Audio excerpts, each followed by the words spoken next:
Hello. For this video, I'm going to explain why we want to homeschool, why Zach and I want to homeschool, to go with our homeschool series. So one of the main reasons, gosh, he drinks so loud.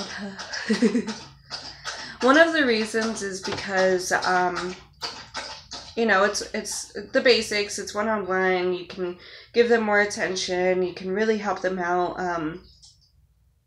And you also don't have to filter everything. So, for example, if you go by the schools, of course, when you're homeschooling, you need a curriculum. But when you go to schools, they're going to give you the information that they have. This is something that we really don't want to do. We want to tell our baby the truth. Yeah, I'm not going to go too much into that. But another thing that we wanted to do was, I really think that communication skills should be used at school, should be taught, not just at home. But since we'll be doing school at home, what's up, buddy? What's up? Since we'll be doing homeschool at home or school at home, we'll be able to work with them in the classroom and as well as, when we're not doing class or anything. So I really think this is important because a lot of people don't know how to communicate with one another. And I admit I was one of those people until I realized that I didn't know what the hell I was doing. For example, when you're talking to somebody, we're listening to respond. We're not listening to listen. That's also a communication skill. Another communication skill is to advocate for yourself. People can't read your mind. They don't know what's going on with you.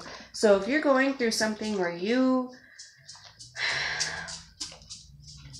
for example, Zach and I were talking, and it got to the point where, It got to the point where I would assume that he's telling me something when in actuality he's telling me exactly what he's telling me. So I'd have to ask him, well, is this what you really mean, or are you sticking with what you say? Because if you're sticking with what you say, then I'm not understanding. Can you explain it a little bit more? So you're basically advocating for yourself, advocating for your feelings. And that goes on to my next point is, we would love to communicate this can all be done without homeschool, but I feel like it would be best absorbed if we did homeschool and incorporated this as well somewhere in there. We just stuck it in there and kept going with it. Is what emotions we're having, what feelings we're having, and how to deal with them, how to go about those feelings. I run into a lot of people who have a certain feeling and bottle it up. I was one of those people, and Zach was one of those people until we learned different. We have to learn what we're going through, first of all, and how we're going to deal with that. So, for example, if you're irritated, okay, I get irritated. And when I'm irritated, I have to figure out why I'm irritated, because when I'm irritated at that very moment, I just want to be irritated at the world. I don't really have a reason. Even if I do have a reason, I'll find more reasons to be irritated rather than working on it and trying to put it behind me. So what we really want to do is advocate that within or not advocate, but include that in our homeschooling. There's a lot more reasons. I've ran into a lot of daycares. I've ran into a lot of schools where they don't care about the students.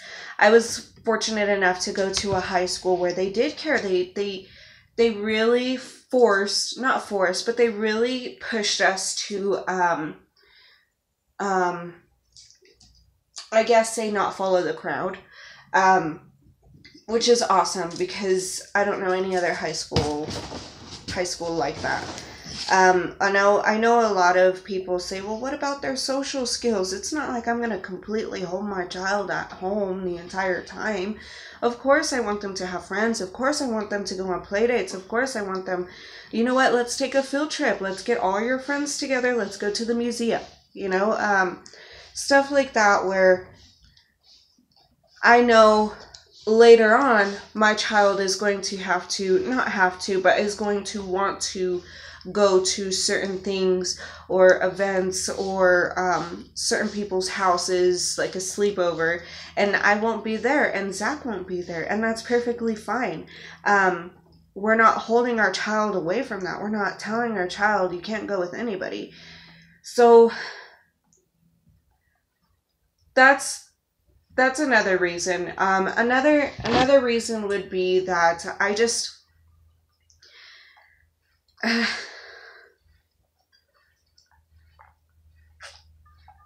I don't trust a lot of people.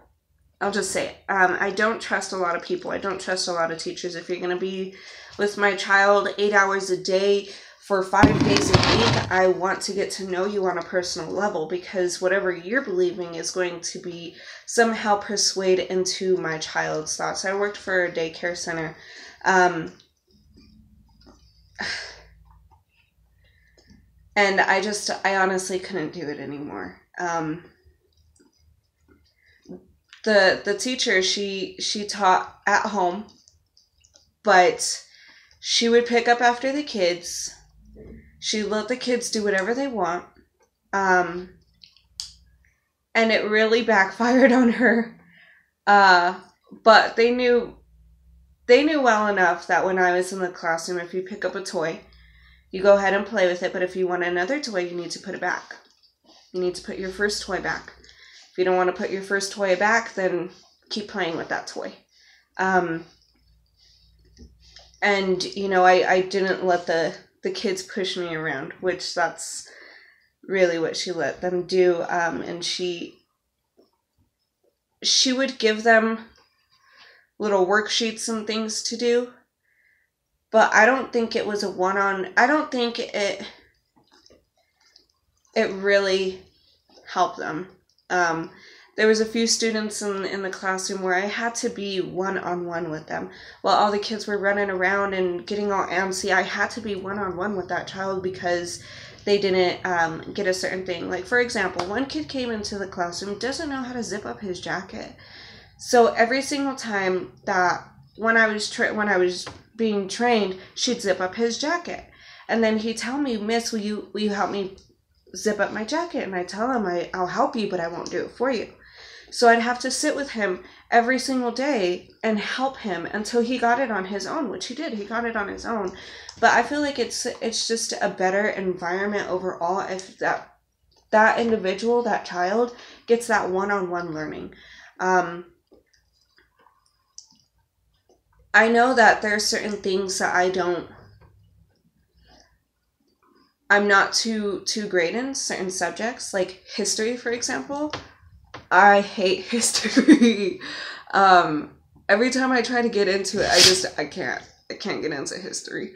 It's not my thing. But my cousin, on the other hand, is really freaking good. Ever since we were young, we would buy her history books to read.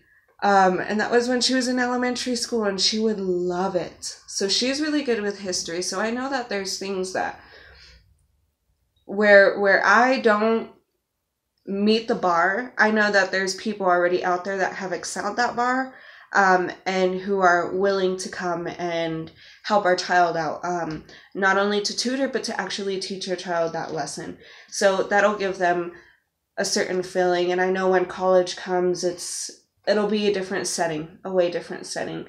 But that's why I feel like you should take that child to a college in a classroom so that they can see what it's actually about rather than just explaining it to them. So I guess basically overall, I would like to get more in depth with my child. And at first go at their own level, until they hit a certain point where they need to be where they need to be fed information that they're not thinking of, or that they're not acknowledging. So that's my little rant for that. If you have any questions, if you don't know really what I'm talking about, just let me know. Comment below. Ask me a question. If you feel like I'm doing the wrong thing, let me know. I'm willing to hear you out. I would love that. I'm not gonna shut you out right away. That's not the type of person I am. I'll listen. I'll try to understand. I'll try to put myself in your shoes. But if I don't understand where you're coming from, of course, I'm gonna ask you to explain yourself. All right. Well, thank you so much for tuning into this video. And I hope to see you again. Okay, bye.